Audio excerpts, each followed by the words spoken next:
Hey everyone! Today, we're going to dive into a really classic fable from Aesop. It's got such a great lesson packed inside. Let's get right into the story of the dog, the cock, and the fox. So, to get us started, I want you to think about something. What really happens when a big, scary threat comes up against a really smart mind? You know, that classic showdown of brains versus brawn? Just keep that question in the back of your head as we get into this. All right, so our story kicks off with two pretty unlikely pals, a dog and a cock. I mean, you don't see that every day, right? Anyway, they got kind of bored with the same old farm routine and decided, you know what? It's time for an adventure. And just like that, they set off to see the big wide world together. And it sounds like they were having a great time, too. The story tells us the two comrades traveled along in the very best of spirits. Now that word, comrades, it's such a perfect word to describe what they were to each other. So what's a comrade? Well, it's basically a friend who's right there with you, sharing a journey or some kind of big activity. So you see, the dog and the cock weren't just buddies hanging out. Nope, they were real adventurers, partners on the road. They were comrades. Okay, so as the sun started to go down, they knew they needed to find a safe spot to sleep. And what did they find?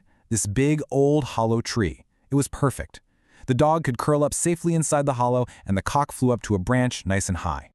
Now, the story specifically says the cock was looking for a place to roost, which was his custom. And that's a great word because it describes something birds just do. It's totally natural for them.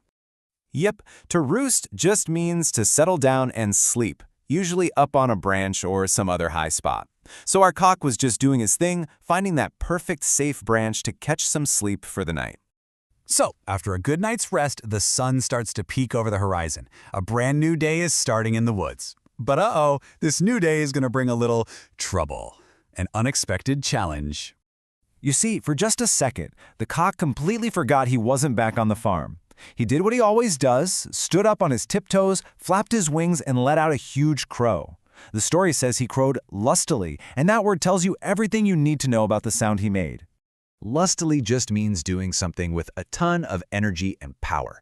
So yeah, this wasn't some quiet little cock-a-doodle-doo. No way. This was a huge, loud, powerful crow that probably echoed through the entire forest. And a sound that loud, well, it's going to get noticed. Because see, that massive crow didn't wake up a friendly farmer. Nope, it woke up something else entirely, another creature who was just starting to think about his breakfast. And that creature, a fox. The second he heard that crow, his ears perked up. All he could think about is a delicious meal, and he made a beeline straight for that tree. But this fox was a clever one. He didn't just rush in and attack. Oh no.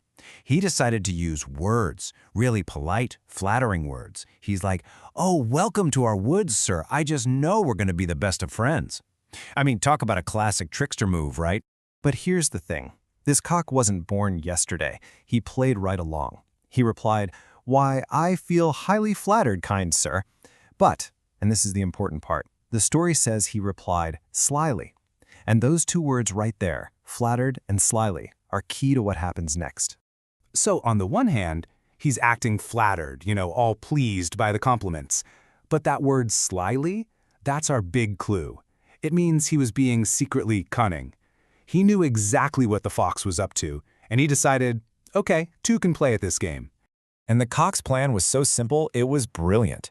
He basically said, "Sure, I'd love to come down. Just go ask the porter at the door to let me out." The fox, who's just thinking about his stomach at this point, totally falls for it and agrees right away.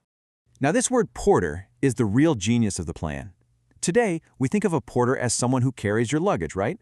But in stories like this, it can also just mean a doorkeeper. And using that specific word, well, that was the entire trap. So the fox, not suspecting a thing, just trots around to the bottom of the tree. He's looking for the door, looking for this porter the cock told him about. He has absolutely no idea what's about to happen. And the second the fox pokes his head in to look, bam! The porter, who was of course our dog, leaps out and grabs him. And just like that, in a flash, the fox's breakfast plans are, let's just say, officially canceled. So, what's the takeaway here? The fox was definitely bigger, probably stronger. But the cock, he was way smarter. He used his brain to beat a dangerous enemy.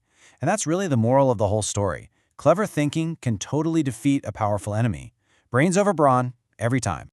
And that really brings us to the end. This whole adventure with the cock and the dog just goes to show you, even when you're up against something that seems bigger or stronger, a sharp mind is your best weapon. So I'll leave you with this to think about. Can you think of a time when being clever helped you get out of a tough spot?